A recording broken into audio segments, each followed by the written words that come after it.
श्री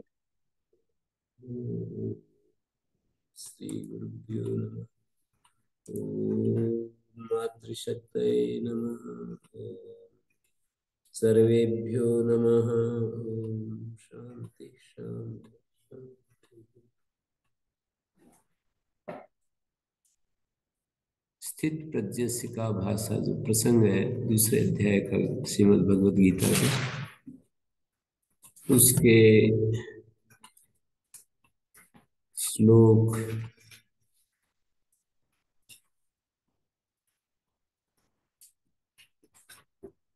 हमने ये कहा था 67वें श्लोक में, इंद्रियां विषयों में विचरण करती हुई हों और यन मनोन विधीयते, मन उनका अनुगमन करने लगे तो वो साधक की प्रज्ञा को हर लेता है।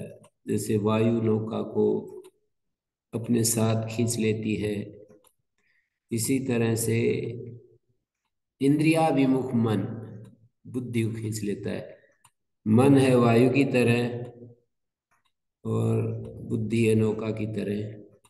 तदस्य हरति प्रज्ञा, अस्य मानी इस साधक की प्रज्ञा को हर लेता है। अस्य यते हरति प्रज्ञा अतः आत्म अनात्म, आत्म और अनात्म विवेक जाम नाशयति, आत्म और अनात्म विवेक से उत्पन्न जो प्रज्ञा है उसका नाश कर देता है।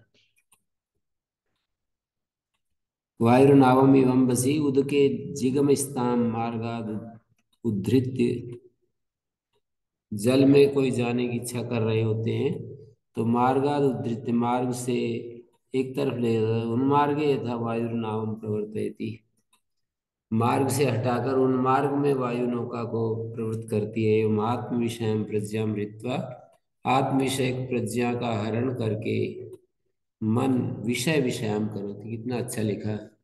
मन जो हमारा मन है वो विषय की तरफ अभिमुख कर देता। आत्म विषय जो प्रज्ञा थी उसको हटाकर खींचकर विषय विषय वाली, विषय है विषय जिसके, ऐसी बुद्धि को बना देता है मन। इंद्रियाणाम ही चरताम यन मनोन विधीयते, जो मन कर्मवाच्य का है, यन मनोन विधीयते तो क्या हुआ? इंद्रियाणाम स्विषयेषु चरताम सताम, इंद्रियां अपने अपने विषयों में जब विचरण कर रही होती हैं तो मन उनका अनुगमन यदि करने लगे तो अनुविधीयते अनुविदधाति मनः, मन को अनुविदधति इंद्रियाणाम ही चरताम यन मनोनुविधीयते, ये कर्मवाच्य का प्रयोग है। इंद्रियां जब विषयों में विचरण कर रही हों और जो कि मन उनके पीछे हो जाता है,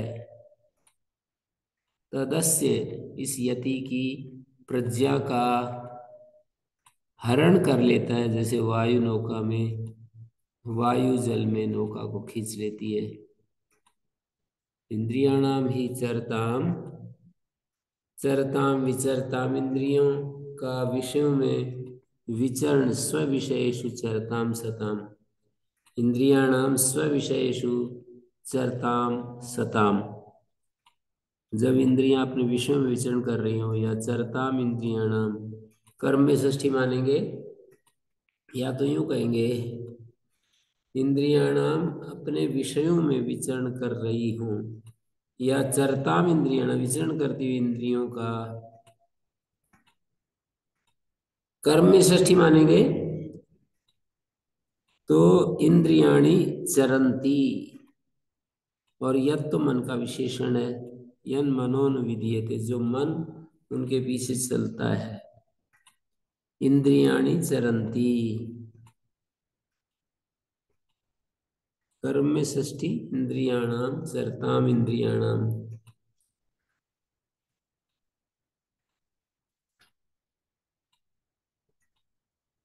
तो क्या रहा?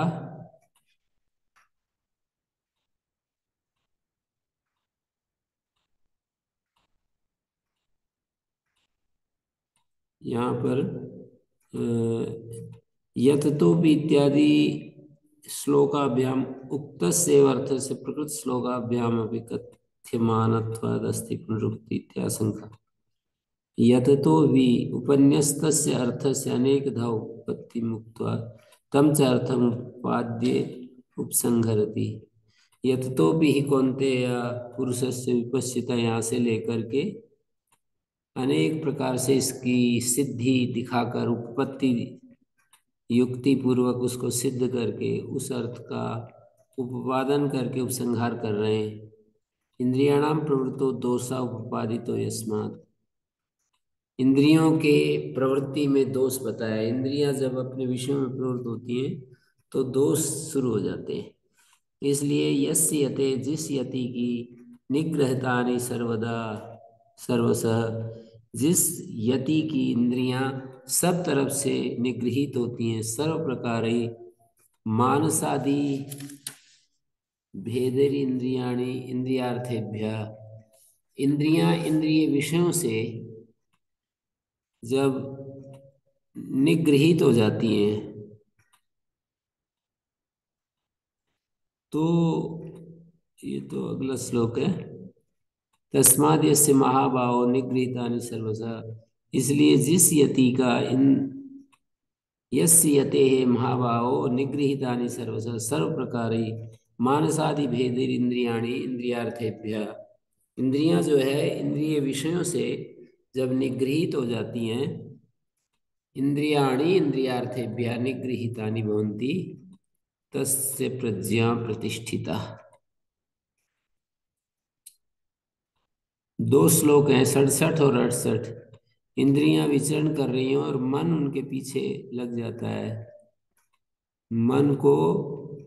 मन पीछे चल पड़ता है। तो ये जना इंद्रियाणाम विचरताम चरताम मनः अनुविदधति, मन को पीछे लगा देते हैं जो लोग, तदस्य हरति प्रज्ञाम, तो अस्य यते तत् मनोनुविधानम प्रज्ञा तेन अस्य यते प्रज्ञा ह्रियते, तत्मनि तेन यन मनोनुविदधति लोके लोकाः जनाः लोकस्था जना तदस्य हरति प्रज्ञाम तत् तेन अस्य प्रज्ञा ह्रियते वायुर्नावम मीमांसि वायुना नौ यथाम्भसि ह्रियते तथा ह्रियते। वायु वायुना नौ यथाम्भसि ह्रियते, वायु के द्वारा जैसे नौका को जल में खींचा जाता है, ऐसे ही मन के द्वारा बुद्धि को खींच लिया जाता है। हाँ जी गुरु जी, जैसे मेरे को डायबिटीज है मान लेते हैं और सामने रसगुल्ला रखा है, तो एक अंदर से आवाज आएगी मुझे रसगुल्ला खाना है, तो वो मन है और इंद्रिया तो मेरी जीवा होगी और बुद्धि जो डिसीजन लेगी। बुद्धि तो निर्णय करती है कि इससे हानि होगी, बुद्धि तो ये दिखाती रहती है इससे बड़ी हानि होगी, स्वास्थ्य बिगड़ जाएगा। डायबिटिक पेशेंट को यदि मीठा खाएगा तो स्वास्थ्य और ज्यादा खराब हो जाएगा, बुद्धि तो ये कहती है। लेकिन जिसकी जिह्वा, कितने लोगों को मैंने देखा है कि रुका ही नहीं जाता, तो जिह्वा जो है उसको खींच लेगी और मन भी उसके साथ हो गया। तो मन की जो कौन क्या है, वो आवाज जो अंदर से आएगी मेरे को खाना है रसगुल्ला, वो है मन। मन को ऐसे थोड़ी समझ सकते हैं कि ये रखा है, मन जा करके यूं पकड़ ले।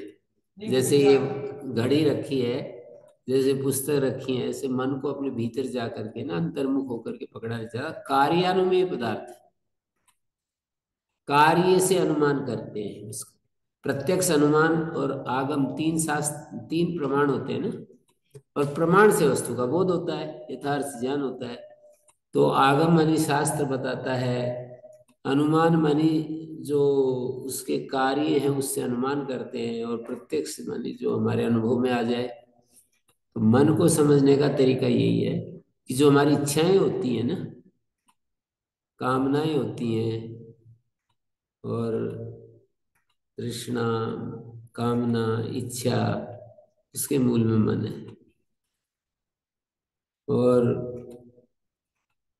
भावनाएं होती हैं, एक ज्ञान होता है, एक विचार होता है, एक भावना होती है। तो कहते हैं ना, भावनाओं का वेग विचार को अपने साथ बहा ले जाता है।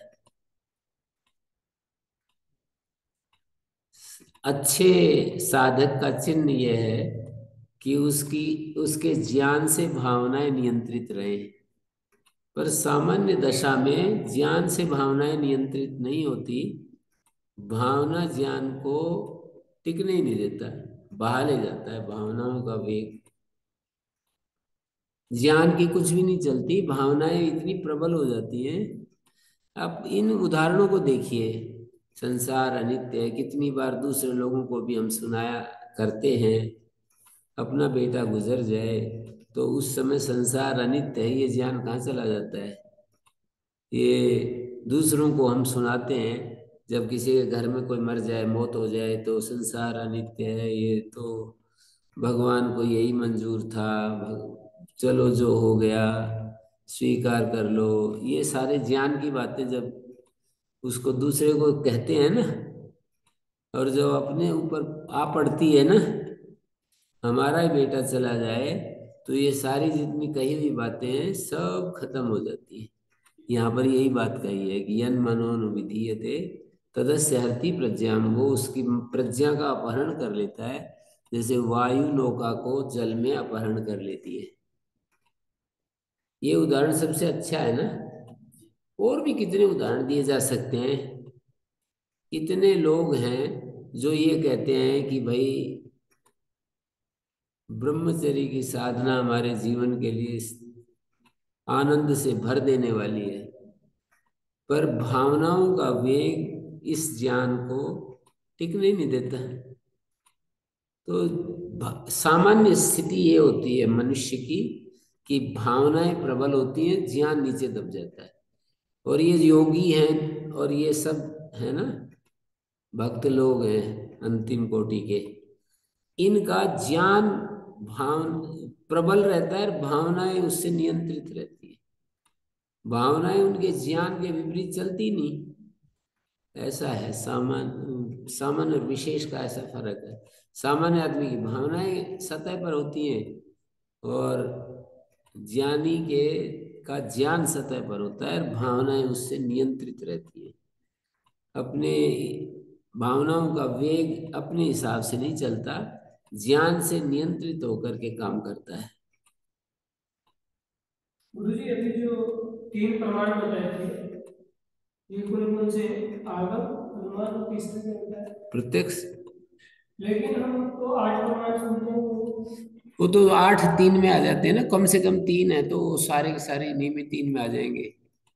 अनुमान में आ जाएगा कोई उपमान वगैरह, शब्द इति आदि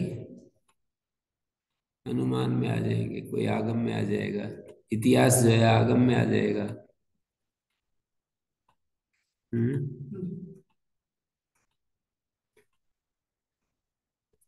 उसने मनु महाराज ने कहा है ना कि धर्म शुद्धि की जो इसका इच्छा करता है, त्रयम सुविदितम कार्यम धर्म शुद्धिम अभीप्सता।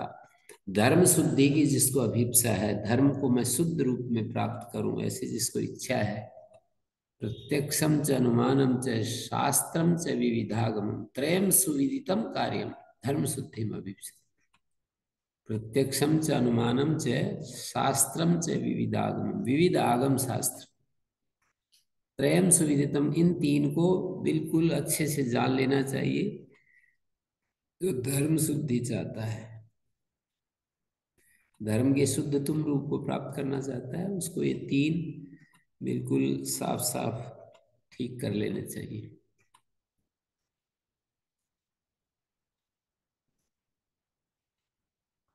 तो जी, इंद्रियाणाम ही चरताम चरताम इंद्रियाणाम यत मनोनुविधीयते, इसको कहेंगे अनुविदधति यत मना। यहाँ तो मना जो है ना, कर्म प्रयोग है, और कर्म प्रयोग में प्रथमा हो रही है, और इसको यदि हम द्वितीय करेंगे तो रूप तो यही रहेगा, अनुविधीयते की जगह अनुविदधति ऐसा रूप बन जाएगा। तो अनुविधीयते जनई इंद्रियाणाम इजरताम यन मनोनुविधीयते जनई, लोगों के द्वारा मन को जो लगा दिया जाता है, तो इसको कहिए यन मनो अनुविदधति जना, हम जनई कहते हैं, जनई मनोनुविधीयते जना यन मनोनुविदधति, लोग जो है मन का वो करते हैं, विधान करते हैं। तदस्य तेन अस्य प्रज्ञा ह्रियते वायुर्नौ वायुना नौ अंभसी यथा, यथा वायुना अंबसी नौ यथा प्रियते तथा तथा अस्य यते प्रज्ञा प्रियते।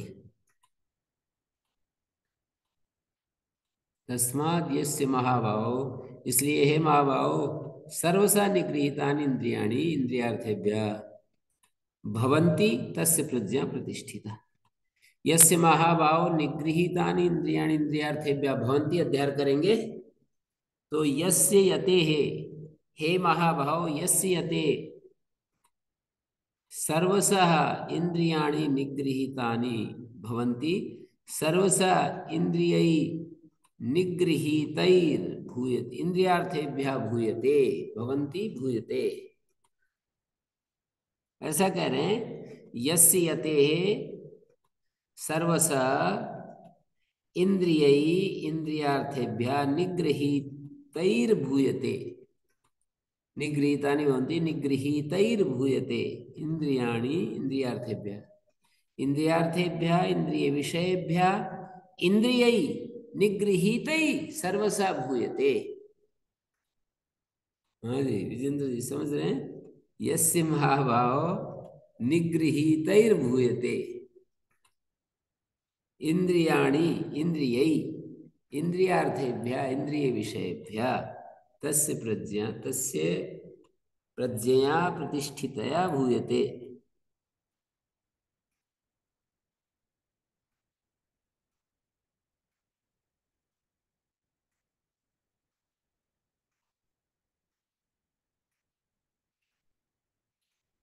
असमाहित मन और समाहित मन, दो तरह के मन होते हैं।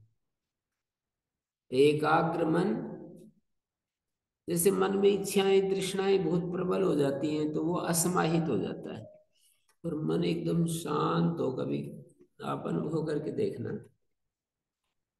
अच्छा सा प्रसंग आ रहा हो और उसको ठीक से कोई हमें सुनाता हो, मन उसके सुनते सुनते ही शांत हो जाता है। तो ये एक स्थिति है।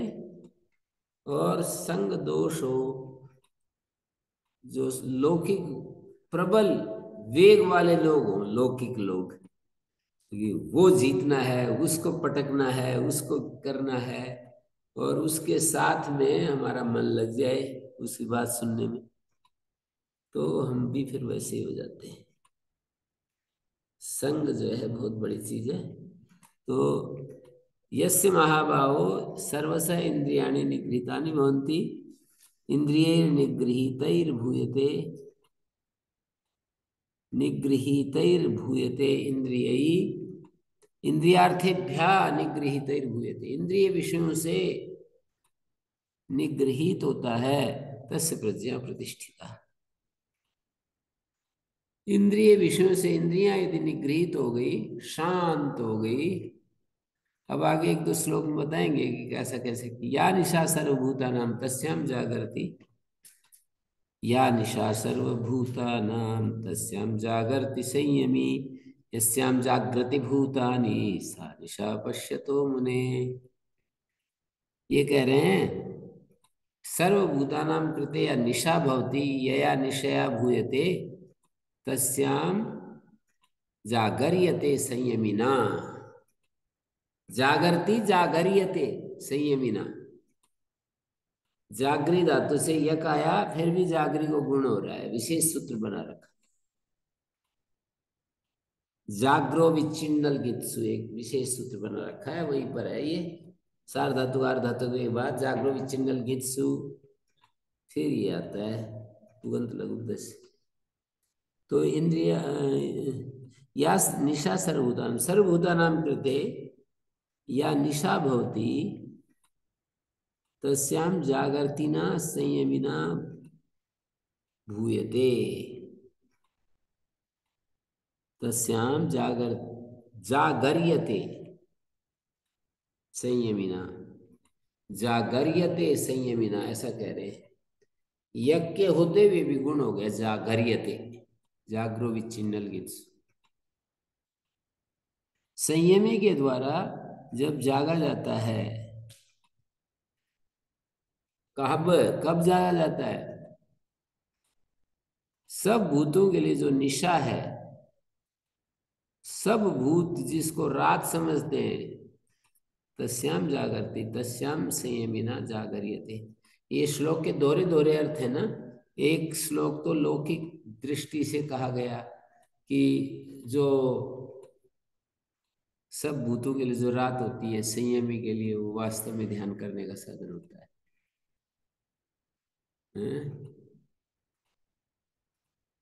रात की कमाई भौं पाई ऐसे कहते थे नूरवेड वाले स्वामी जी। रात को जो कमाई होती है ना, विद्यार्थी रात को पढ़ते हैं, साधक ध्यान करते हैं, कोई और काम करते हैं, तो ऐसे रात की कमाई ऐसे पड़ी मिल जाती है। या निशा सर्वभूतानाम, सब भूतों के लिए जो निशा है उसमें संयमी जागता है। जागरियते संयमिना, ये श्याम जागृति भूतानी, और जिसमें भूत सोते हैं, सा निशा पश्यतो मुने, वो पश्यन मुनि के लिए, ज्ञानी मुनि के लिए वो निशा होती है।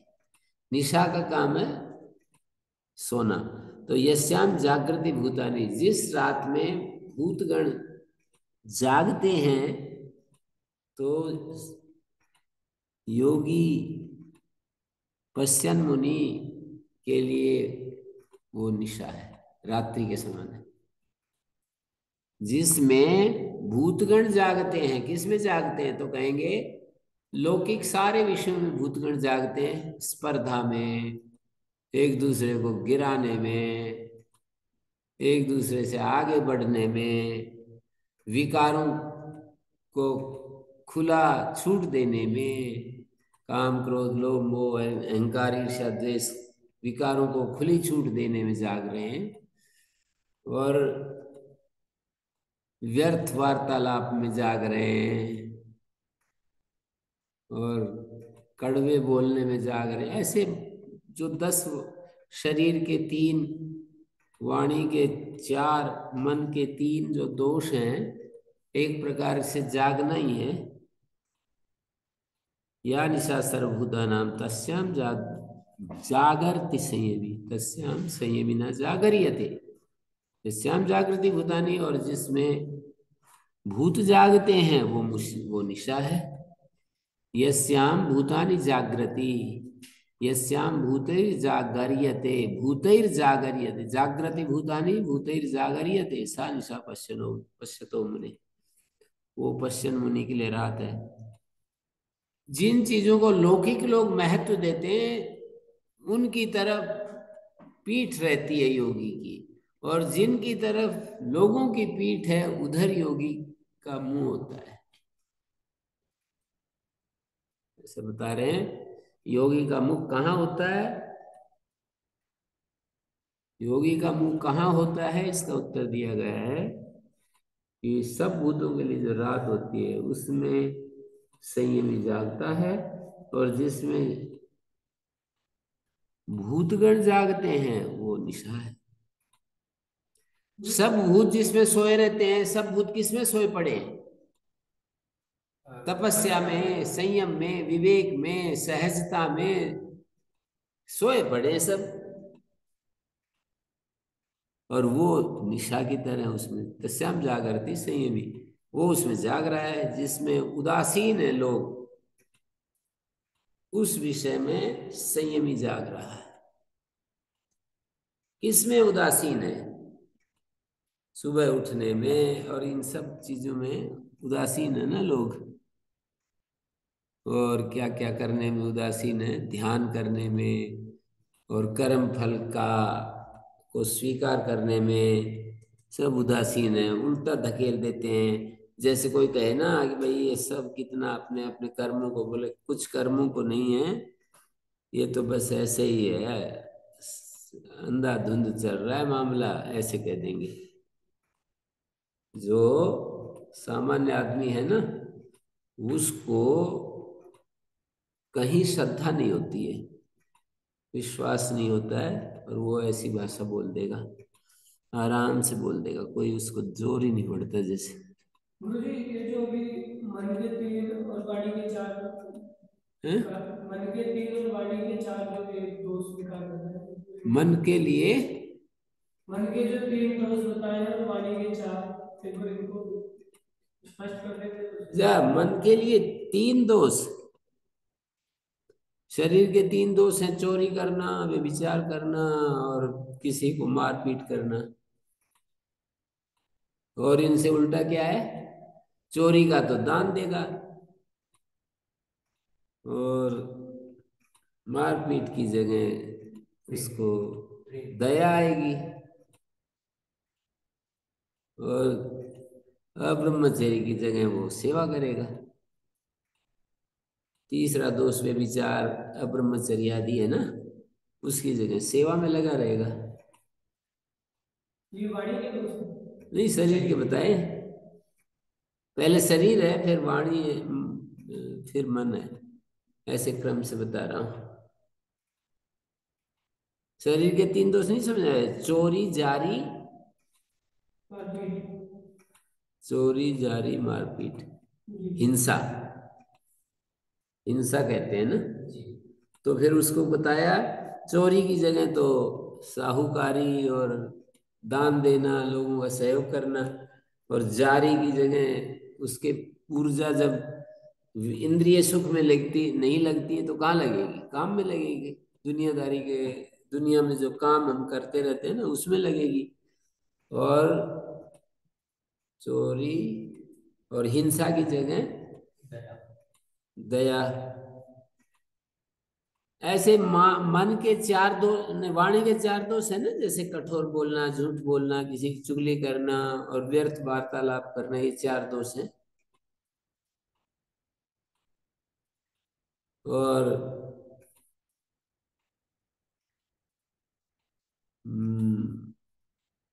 इन 4 दोषों की जगह क्या होगा, सच बोलेगा, मधुर बोलेगा, कठोर बोलने की बजाय मधुर बोलेगा, और व्यर्थ वार्तालाप की जगह वो अच्छे अच्छा शुभ चिंतन करेगा, अच्छी पुस्तकों को पढ़ेगा। और चौथा, चुगली करने की जगह दूसरे की प्रशंसा करेगा। और मन के 3 दोष हैं, एक तो स्पृहा, एक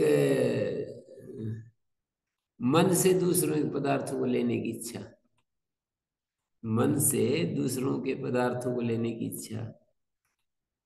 फिर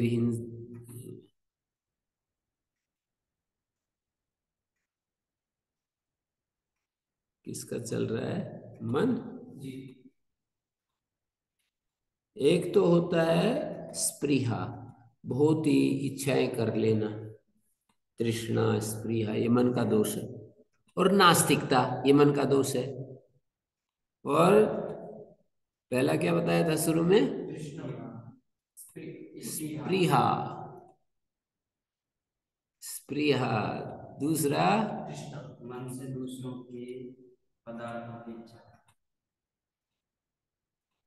नहीं नहीं नहीं, पहला इसी में तो आ गया, ये स्प्रिया में ही आ गया, दूसरे पदार्थों की इच्छा करता है और ये सब करता है ना।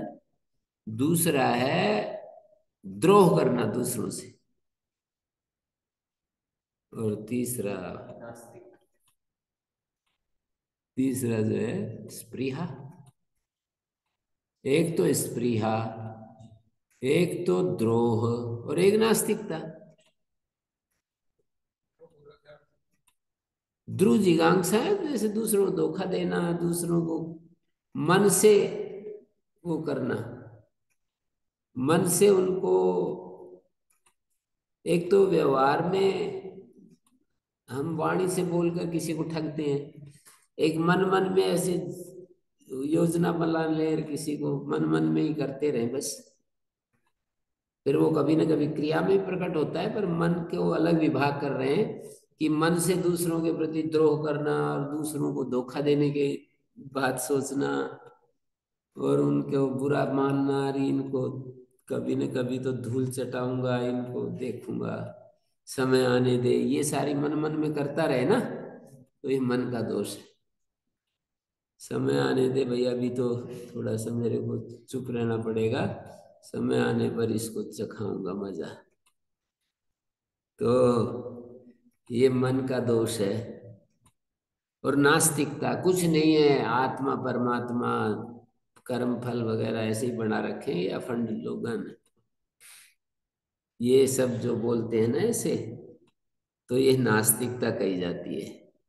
ईश्वर, वेद, कर्म फल, ईश्वर ईश्वर का ज्ञान और कर्म फल को अस्वीकार करने का नाम नास्तिकता है, कि कुछ कर्म फल नहीं है, कुछ वेद ज्ञान नहीं है, कुछ ईश्वर वगैरह, ईश्वर ईश्वर कुछ नहीं है। तो ये तीन मन के दोष हैं, इनके विपरीत क्या होगा? स्पृहा की जगह तो उसको उदारता होगी, और वो दूसरों को वो करना चाहता है। स्पृहा की जगह वो शांत रहता है, स्पृहा में रहता है। द्रोह की जगह दया, और नास्तिकता की जगह श्रद्धा।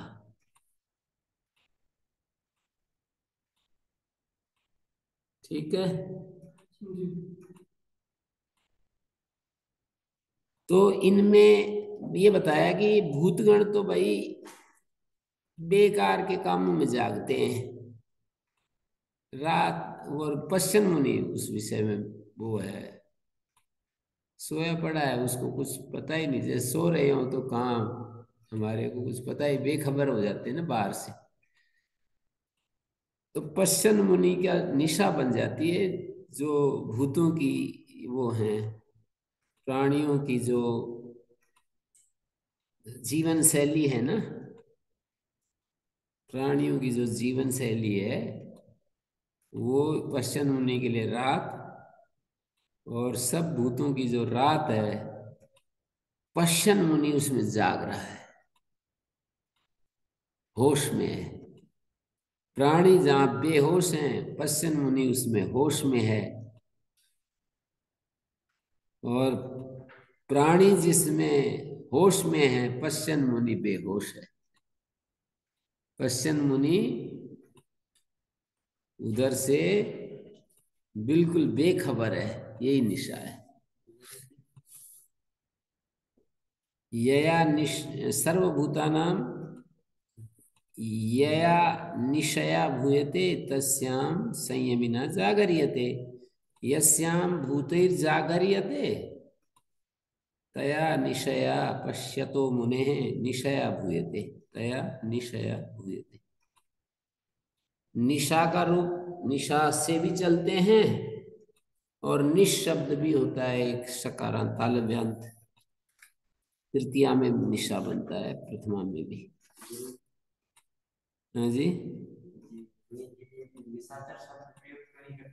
निशाचर राक्षस।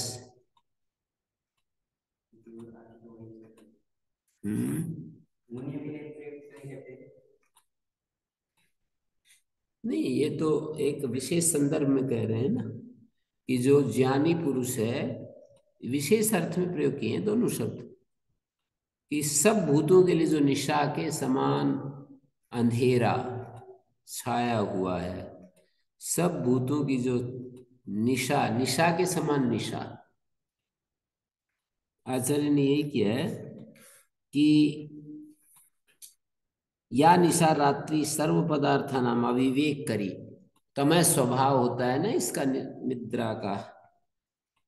सब भूतानाम सर्वेशम भूतानाम या निशा रात्रि सर्व पदार्थानाम अविवेक करी।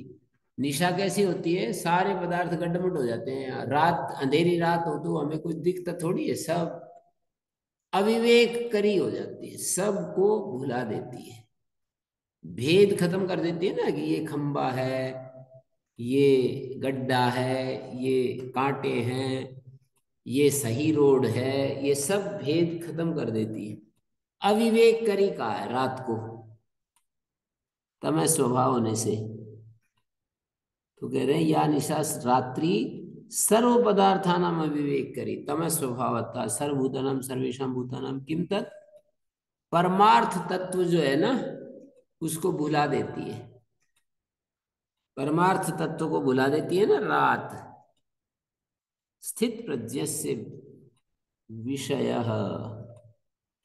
स्थित प्रज्ञ व्यक्ति का जो विषय है ना परमार्थ तत्व, स्थित प्रज्ञ विषय किस, स्थित प्रज्ञ व्यक्ति किसको विषय बनाता है, परमार्थ तत्व को, और रात उसको वो कर देती है, विवेक को खत्म कर देती है, अविवेक करी है। तो सब भूतों के लिए तो परमार्थ तत्व मिट जैसा, मिटा हुआ जैसा है, दिखता नहीं ना, अंधेरी रात में चीजें खत्म हो जाती हैं, भेद खत्म हो जाता है कि ये खंबा है, ये कांटे हैं, ये कुआं है, गिर जाते हैं रात में, कहीं कुएं में गिर जाते हैं, कहीं कुछ हो जाता है, गड्ढे में पड़ जाते हैं, तो ये सब होता है। यथा नक्तन चराणाम अहरेव सद अन्येषाम निशा भवति, जो रात्रि में विचरण करते हैं ना उल्लू आदि, रात्रि में विचरण करने वालों का अहरेव सत, दिन होता हुआ दूसरों के लिए तो निशा होती है, उल्लू के लिए रात दिन जैसी है और दूसरों के लिए निशा है। उल्लू को साफ साफ दिखता है और दिन में बिल्कुल नहीं दिखता, और रात में बिल्कुल साफ साफ दिखता है। तो ऐसे कहा नक्तन चराणाम अहरेव सत, नक्तन चर जो रात में विचरण करने वाले पक्षी पशु आदि हैं, उनका दिन होता हुआ ही दूसरों के लिए तो रात होती है। तद्वत नक्तन चरण स्थानीय अज्ञानी नाम, ऐसे ही जो अज्ञानी है ना, ये रात में विचरण करने वाले उल्लू की तरह है। सब भूतानाम निशा इव निशा परमार्थ तत्व, नक्तंचर स्थानीय नाम अज्ञानी नाम सर्वभूता नाम, नक्तंचर स्थानीय मतलब रात्रि में विचरण करने वाले की तरह हैं ये अज्ञानी लोग।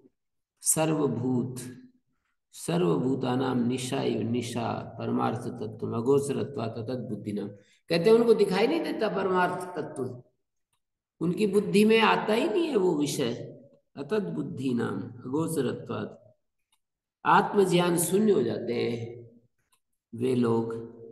उसमें परमार्थ तत्व लक्षण में अज्ञान निद्रा से प्रबुद्ध हो जाता है, अज्ञान निद्रा से जाग उठता है ये संयमी, संयमी संयमवान जितेंद्रिय योगी। और जिसमें प्रसुप्तानि भूतानि ग्राह्य ग्राहक भेद लक्षणायाम अविद्या निशायाम, ग्राह्य ग्राहक भेद लक्षण वाली अविद्या निशा में प्रसुप्तानि भूतानि, सोए वे जैसे भूत जागृति इति उच्यन्ते, जाग रहे हैं ऐसे कहा जाता है।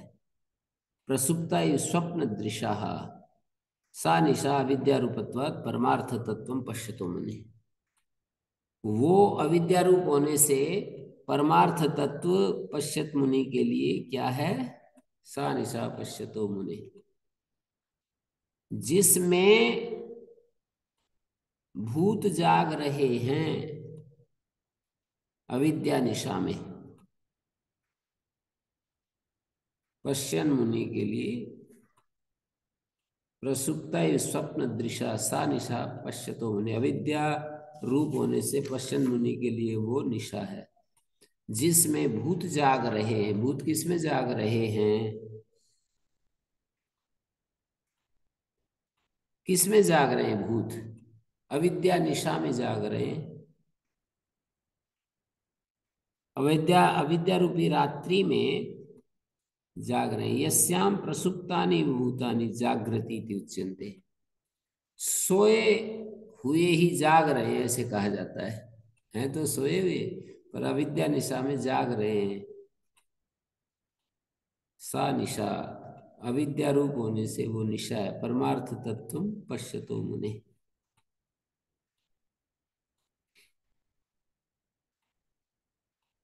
अज्ञान निद्रा अभ्युत, अज्ञान निद्रा से अभिभूत होने, ग्राह्य ग्राहक भेद लक्षणायाम अविद्या निशायाम, ये शब्द डाला है।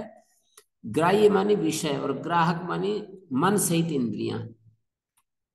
तद भेदय विलक्षणम स्वरूपम यस्याः, इनका भेद बराबर बना रहता है उस निशा में, अविद्या निद्रा में। अज्ञान, अज्ञानात्मक जो हमारी निद्रा होती है उसमें प्रसुप्तानि भूतानि जागृति इति उच्यन्ते, सोए हुए भूतों को ही जाग रहे हैं ऐसा कहते हैं। वैसे तो सो रहे हैं पर जाग रहे हैं किसमें? ग्राह्य ग्राहक भेद लक्षण वाली इस अविद्या निशा में। ग्राह्य ग्राहक का मतलब ग्राह्य विषय होते हैं, ग्राहक हमारी मन सहित इंद्रियां होती हैं, ग्राह्य ग्राहक भेद हो गया। उस ग्राह्य ग्राहक भेद लक्षण वाली जो निशा है, अविद्या निद्रा है, अज्ञानात्मक निद्रा है, प्रसुप्तानि अज्ञान निद्रा से अभिभूत होकर अविवेकियों के द्वारा ये कहा जाता है कि भाई ये जाग रहे हैं। प्रसुप्ता स्वप्न दृशा, जैसे सोए हुए हों और स्वप्न देख रहे हों, तो एक प्रकार से देखने वालों को तो ऐसा लगता है ना कि मैं जाग ही रहा हूं। निद्रा में सो गए पर स्वप्न देखने लग गए तो क्या होता है, आदमी को ऐसा लगता है मैं जाग ही रहा हूं। वैसे ही यहां दे रहे हैं। जैसे स्वप्न व्यतिरेक दृष्टांत भी हो सकता है। दो तरह के दृष्टांत होते हैं, एक अन्वयी दृष्टांत, व्यतिरेक दृष्टांत। ये जैसे मैंने कहा स्वप्न देखने वाले, प्रसुप्ता इव स्वप्न दृशा, ये जो है सोए हुए पड़े हैं पर स्वप्न देख रहे हैं, तो व्यतिरेक दृष्टांत में होगा जैसे स्वप्न दृश्य पुरुष निद्रा में प्रबुद्ध होते हुए भी, स्वप्न देखने वाले निद्रा में जागे हुए भी प्रसुप्ता इति उच्यन्ते। तो अविदुषाम सर्वेषां भूतानां लौकिके वैदिके च सर्वस्मिन् अविद्या कार्य व्यवहारे प्रवृत्ति। अविद्वानों की, सभी भूतों की, अविद्वान अविदुषाम सर्वेषां भूतानां लौकिके वैदिके, लौकिक वैदिक सभी व्यवहारों में प्रवृत्ति होती है। न स स्थित प्रज्ञ से विषय, वो स्थित प्रज्ञ का विषय नहीं होता है।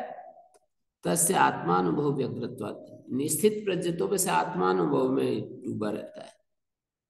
तद विद्या अविद्यायाः सकार्याया नष्टत्वात्, उस विद्या के द्वारा अविद्या और अविद्या का कार्य सब नष्ट हो जाता है उसका। तो सार यही निकला, यो भूतानाम अविषयत्वाद निशारूपा, जो भूत प्राणी है ना उनका विषय नहीं होता है तो निशारूप होता है आत्मा, और वो स्थित प्रज्ञ के गोचर होने से दिन रूप होता है आत्मा। स्थित प्रज्ञ आत्मा को देख रहा है, दूसरे लोग आत्मा को नहीं देख रहे, तो जो भूतानाम अविषयत्व निशारूप आत्मा, भूतों का विषय न होने से आत्मा निशारूप है, और स्थित प्रज्ञ का गोचर होने से वो दिन रूप है। यस्तु भूतानाम विषयत्वाद अहोरूपा, भूतों का विषय होने के कारण दिन रूप है। क्या दिन रूप क्या है? आविद्य को व्यवहार, अविद्या युक्त जो व्यवहार है वो दिन रूप बना हुआ है, क्योंकि भूतानाम विषयत्वाद, भूत जो है उनका, जैसे आंख का विषय है ना, भूतों का विषय बना हुआ है आविद्यक व्यवहार, आविद्यक व्यवहार वो दिन रूप हो गया। स्थित प्रज्ञ से अविषयत्वाद, स्थित प्रज्ञ का वो विषय नहीं होता है तो निद्रा रूप हो गया, निशा रूप हो गया। या ये भी ले सकते हैं जैसे रात में विचरण करने वाले उल्लू आदि निशा, तो हमारे लिए वो दिन होता है। अस्मद आदि नाम अह, यथा नक्तंचराणाम निशा अस्मद आदि नाम अह, हम लोगों का तो वो दिन है और नक्तंचरों का निशा है। अस्मद आदि नाम निशा नक्तंचराणाम अह, हमारा कोई निशा है तो नक्तन रात्रि में विचरण करने वालों का वो दिन होता है, हमारे लिए रात, तो उनके लिए वो दिन होता है। और हमारा दिन उनके लिए रात होती है। हमारा दिन हो हमारा दिन हो तो उनके लिए नक्तन चराणाम अह ना निशा, नक्तन चराणाम निशा अस्मदादि नाम अह। हमारा कोई दिन है तो रात्रि में विचरण करने वाले उल्लू आदि के लिए वो, भाई हमारा दिन है ना, दिन सूर्य प्रकाश, तो उनके लिए तो वो रात होती है। इतना गहरा है अर्थ, तो बढ़िया है कि जिन चीज आत्मा और संसार, तो आत्मा ज्ञानियों का विषय होता है तो उनके लिए वो दिन है, जो विषय होता है वो दिन बनता है। ज्ञानियों के लिए आत्मा विषय होता है तो वो दिन जैसे है, अज्ञानियों के लिए आत्मा अविषय होता है इसलिए रात जैसा है। और अज्ञानियों का जो सांसारिक आविद्यक व्यवहार है वो दिन जैसा है, रात्रि योगी के लिए वो रात जैसा है, विषय नहीं हो रहा ना।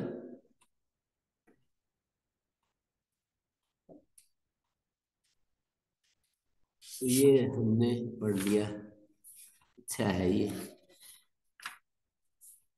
अब आ जाइए, ये है बहुत ही सुंदर श्लोक। आपूर्यमाणम अचल प्रतिष्ठम समुद्रमापा प्रविशन्ति यद्वत् तद्वत् कामायम प्रविशन्ति सर्वे स शांतिमाप्नोति न काम कामी। सब तरफ से पानी भर रहा है, उसको आपूर्यमाण कह रहे हैं। सागर है, चारों तरफ से पानी आ करके उसमें लीन हो रहा है। सागर तो अचल प्रतिष्ठ है, बिल्कुल ऐसे कैसे शांत, उसमें कुछ उफान नहीं आता। ये पानी आ रहा है तो उसका पानी भी बढ़ने लगे सागर का, ऐसे नहीं होता। आपूर्यमाणम अचल प्रतिष्ठम समुद्रम, आपूर्यमाणम समुद्रम आपह यद्वत् प्रविशन्ति।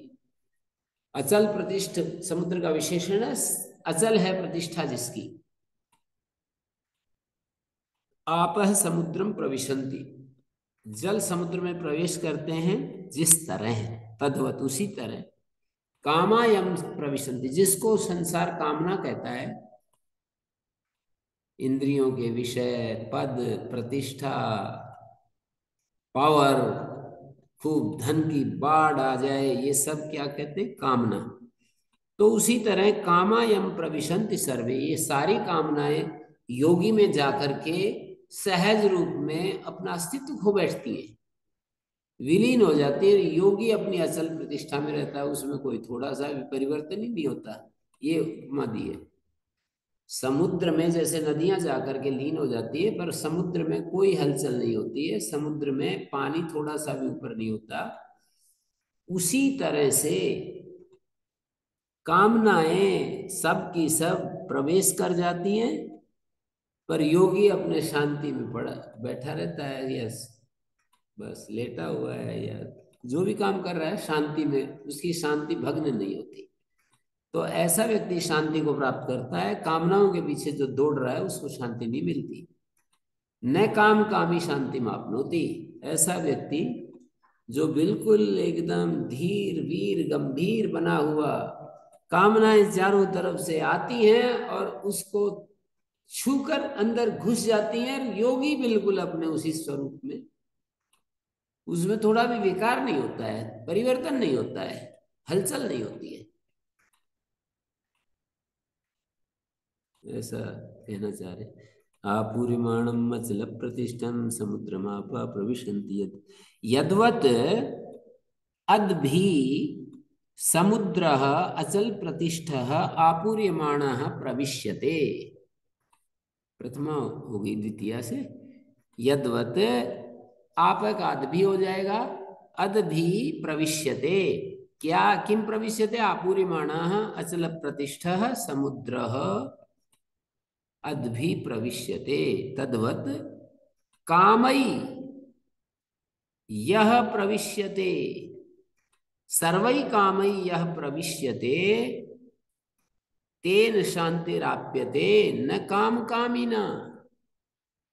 काम कामान या कामायते से काम कामी भवति, कामों की जो कामना करता है, इच्छाओं को पूरा करने के लिए मन में बार बार इच्छा कर रहा है, काम कामिना शांति नावाप्यते न आप्यते, सर्वे सर्वै कामै यह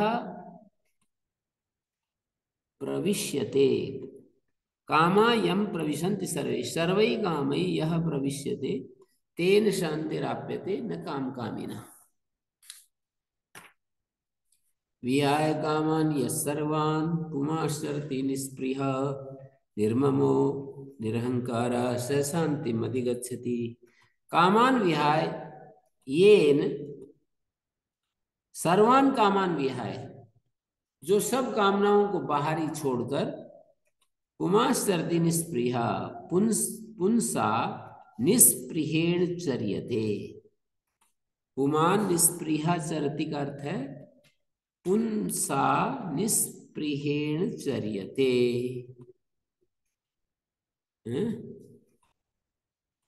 निष्प्रिय होकर के विचरण करता है। निर्गता स्पृहा यस्मात् से निष्प्रिय हो बोलती। पुंसा चर्यते, पुमान का पुमान पुमांसो पुमांसा पुमांसम पुमांसो पुंसा पुंसा पुंभ्याम पुम भी ऐसे रूप चलेंगे। पुंस आगे भ्याम, पुंभ्याम से लोप हो गया।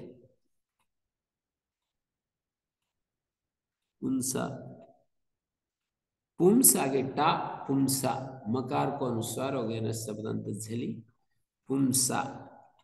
तो जिस पुमान के द्वारा सर्वान कामान विहाय येन निष्प्रिहेण निष्प्रिहेण पुंसा चर्यते, निष्प्रिय पुमान के द्वारा चर्यते, जीवन मात्र चेष्टा से सब पर्यटती। निर्ममो निरहंकारा, शरीर जीवन मात्रा आक्षिप्त परिग्रहोपि ममेदमिति अभिन्ने निवेश वर्जिता। कहते निर्मम है वो जो किसी कहीं भी जिसका कोई आग्रह नहीं है कि ये चीज मेरे को ऐसे मिले ऐसे हो जाए। ममेदमिति अभिनिवेश, मेरा ये है, इस आग्रह से मुक्त है। निरहंकार विद्यावत्वादि निमित्तात् आत्म संभावना रहिता। निरहंकार का अर्थ है विद्यावान होने के कारण विद्यावत्वादि निमित्त, विद्यावत्वादि निमित्त आत्म संभावना रहिता, आत्म संभावना से जो रहित है।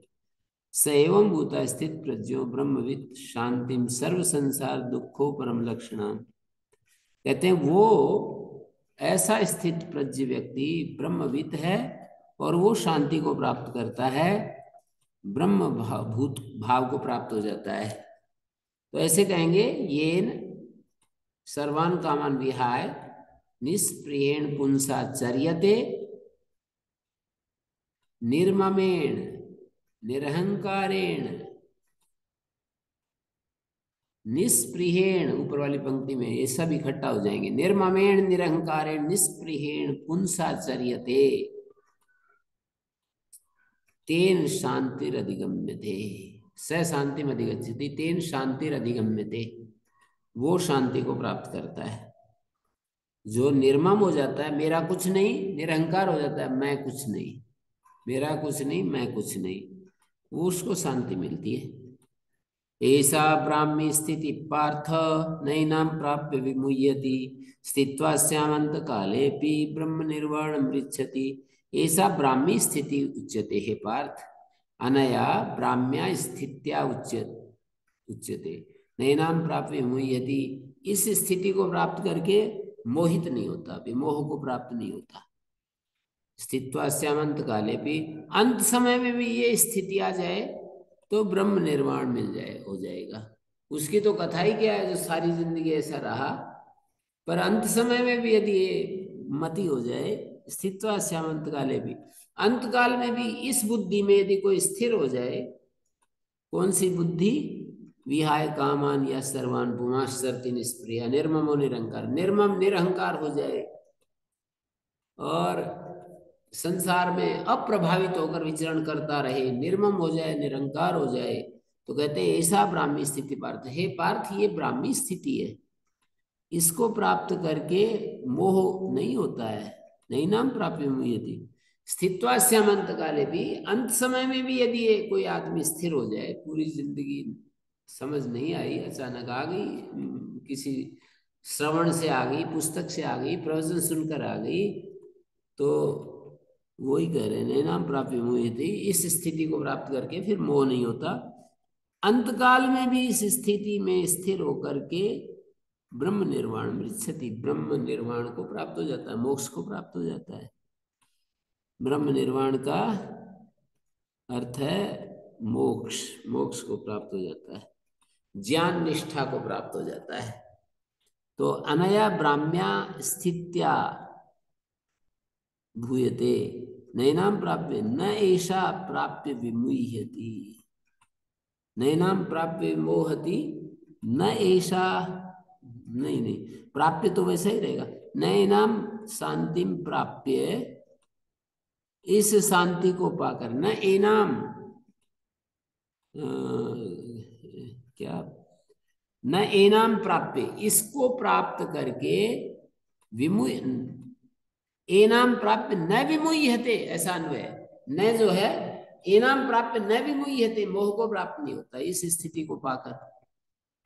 स्थित्वास्याम अंत काले भी, अंत काले भी अस्याम स्थित स्थितौ स्थित्वा ब्रह्म निर्वाणम रिच्छति, ब्रह्म निर्वाणः रिच्छते, ब्रह्म निर्वाणः रिच्छते इति सद श्रीमद्भगवद्गीतासु उपनिषत्सु योगशास्त्रे ब्रह्म विद्यायां योगशास्त्रे श्री कृष्णार्जुन संवादे सांख्य योगो नाम द्वितीयोऽध्याय।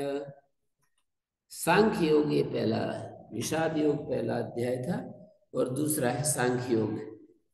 सांख्य योग में क्या बताया गया है, को जो आत्मा का जो उच्च ज्ञान है उसका उपदेश दिया, और उस ज्ञान तक पहुंचने के लिए निष्काम कर्मों का उपदेश दिया, और निरंतर यदि हम ऐसा कर सकते हैं तो ये स्थिति भी हमें मिल ही जाएगी कभी न कभी।